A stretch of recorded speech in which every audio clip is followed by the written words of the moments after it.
tunaendelea kukimbizana ili tuweze kupata elimu na maarifa yanayohusiana na marathon. Pengine siko peke yangu, nipo na Watanzania wenzangu tuliokuja kukupongeza, lakini tuna jirani yetu pia na amekuja kushiriki kuwa inspired. Kwao hatujasikia sana kama wanaleta watu huku, japo kuna mtu anasumbua, utatuambia baadaye kama aliwahi kukutoa jasho. Hongera sana. Asante sana. Karibu Dubai. Asante sana. Tumefurahi sana kwa ushindi wako na umetuwakilisha vizuri sisi wa Tanzania. Sasa hapa ninaomba nikuulize kitu kimoja. Kuna faida gani kwenye kukimbia hizi mbio za marathon, kiafya, kijamii na kiuchumi? Okay. Asante sana. Kwanza kabla ya hizo faida, kwenye marathon au kwenye wakimbiaji wamegawanyika katika maeneo tofauti tofauti, na katika magawanyo hayo kila kada ina faida zake inachokifuata. Kuna watu wanaitwa elite runners. Elite runners ama professional runners. Wale ni watu ambao wanakimbia ili washinde. They are running for prizes. Hapo unawazungumzia kina kidunia, unawazungumzia kina Kipchoge, kina Lema na wengine. Tanzania unawazungumzia kina Simbu, kina Gai.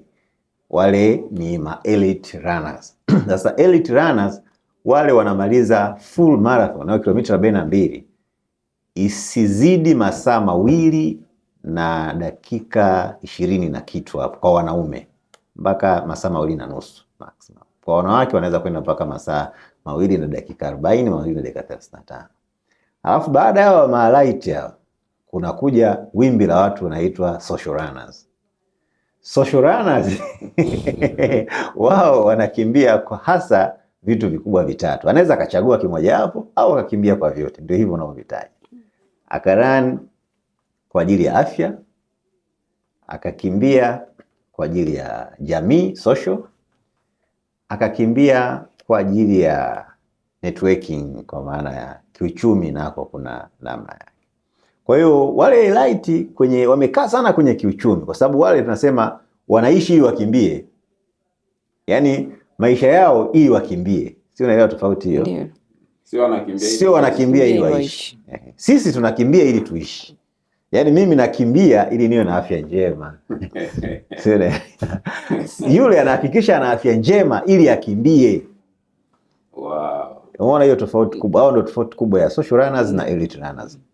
Kwa hiyo mimi ukiniuliza faida katika hapo, namba 1 nasema ni afya, na ndio kitu cha kwanza kilichonipelekea mimi nianze kukimbia na kufanya mazoezi, kwamba marathon zinanilazimisha mimi kufanya mazoezi. Kwa sababu siwezi kukurupuka nikalala asubuhi nikaamka naenda marathon. Ni kwamba kila mtu angefanya. Lakini ukitazama huo umbali utasema mimi naweza kushiriki. Lakini ukijaribu kesho utajikuta kilomita 5 utoboi. Kumbe inahitaji maandalizi.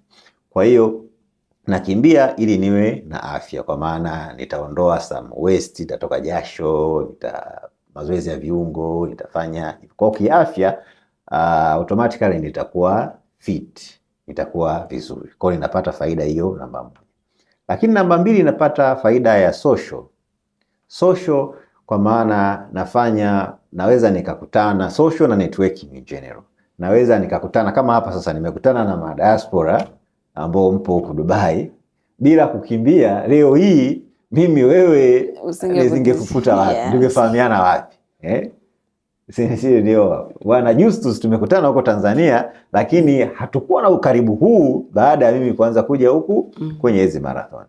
Ndivyo hivyo pia na wengine. Kwa hiyo tungekuta tusingekutana. Kisa hapa tumekutana, na baada ya kukutana nani anajua kwamba tunaweza tukafanya biashara gani na wewe na wewe na wewe na yule.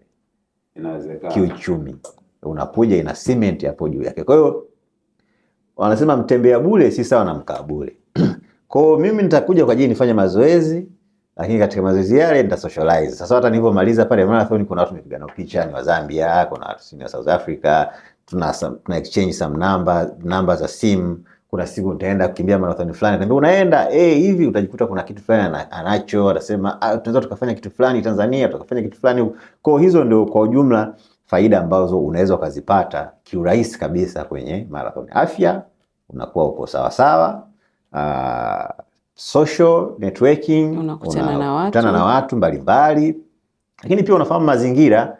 Dubai ukija ukawa tu unachukua taxi, unaenda sehemu fulani, unashuka, unaenda mall fulani, unashuka, unaenda hivi hivi, lakini bila kukutana na watu. Lakini pia mazingira, kukimbia kilomita 42, vitu vile ambavyo umekaa navyo kwa muda wa masaa 2, 3, 4 umekutana navyo ni vingi, umeona. Yani umeona vitu vingi. Kwa hiyo of course inategemea sasa na mbio, na mara nyingi mbio zinakuwa zinaandaliwa kwenye routes ambazo zina vitu vikubwa vikubwa. Kwa hiyo kuna issue za utalii, kuna issue za ambazo ni moja ya faida ambazo jiografia ya nchi tofauti tofauti unaweza kuziona na vitu kama hivi. Tumefahamu vitu vizuri sana kutoka kwako kwenye hii faida za marathon. Kubwa zaidi kama ulivyosema, kwanza kutengeneza afya, pili mimi naiweka kwenye fursa. Hii kwenye uchumi imekaa kwenye fursa zaidi. Sasa tungependa pia kujua ni mashindano gani ambayo wewe umewahi kushiriki ya kimataifa? Okay. Sawa. Mashindano ya kimataifa yamegawanyika sehemu kubwa mbili, naweza nikasema. Kuna mashindano ya kimataifa ya ndani na mashindano ya kimataifa ya nje. Tanzania tuna mashindano ya kimataifa kama Kilimanjaro Marathon. Kilimanjaro Marathon ni moja ya mashindano marathon za kimataifa. Inafahamika worldwide. Yes. Kwamba kuna Kilimanjaro Marathon. Na kwa siku hizi pia kuna CRDB Marathon, kuna NBC Marathon. Hizi zote ni international marathons. Ila ziko pale kwetu Tanzania. Yes. Alafu kuna marathon nyingine ambazo pia ni international, ziko huku nchi nyingine, na wao wameanzisha marathon zao pia zimekuwa international. Kwa hiyo mimi nimeshiriki za Tanzania. Kwanza sidhani kama kuna mbio sijashiriki, sababu tangu nimeanza 2019 2020 medals nilizitengenezea shelf ikajaa. Mwanzo nilianza kuona kwamba medal ya kwanza nikaona unaitunza unapiga nayo picha, unampa na mtoto, unamvalisha, unapiga naye picha. Baadaye zikajaa pale, watoto wakichukua akienda kuchezea huko, it's okay, ni sawa tu, kwa sababu ni nyingi yani. Kwa baadaye nikaitenganisha, nikawa za kimataifa zile ultra na za full marathon na za kimataifa ndo naziweka kidogo sehemu yake, lakini zile za local pale ziko nyingi, kwa maana ni mbio nyingi sana nimekimbia za pale Tanzania. Ongela kwa sana. Maana ya asante. Kwa international zote za Tanzania nimeshakimbia. Kili nimeshakimbia zaidi ya mara 3. CRDB nimekimbia nadhani mara 3. NBC yenyewe nimekimbia nadhani mara 3 kwa miaka 3 tofauti. Goba full marathon yenyewe nimeshakimbia almost zaidi ya mara 4 mara 5 nimeshakimbia Goba marathon. Na mbio nyingine nyingi Seru na nini, mbio nyingi ambazo pia nimekimbia za Tanzania. Lakini nje na hizo za Tanzania nimekimbia mbio ya Nairobi, Standard Chartered Nairobi. Nimekimbia mbio ya Kigali, Rwanda. Nimekimbia mbio ya Dubai huu ni mwaka wa 3 mfululizo. Nianza kukimbia 2024, 2025 na mwaka huu 2026. Pia nimekimbia Istanbul, Uturuki. Alafu kwa nje ni hizo. Mwaka jana ilikuwa nikakimbia South Africa ya Comrade, lakini sikuwa nimejiandaa sawa kwa ile. Kwa ubizi wa kazi kidogo ulinibana, lakini nje na ubizi wa kazi kimsingi pia maandalizi yangu yalikuwa hafifu. Kwa hiyo niliinua mikono nikakubali moyo mmoja mimi nisimame, kwa sababu ile Comrade ina kilomita 90. Kwa hiyo kilomita 90 kama hujajiandaa nazo, haijalishi kwamba wewe ushakimbia kilomita ngapi na ngapi, lakini kila marathon, kila mbio lazima ujiandae nayo ili ukakimbia ufanye vizuri. Sawa.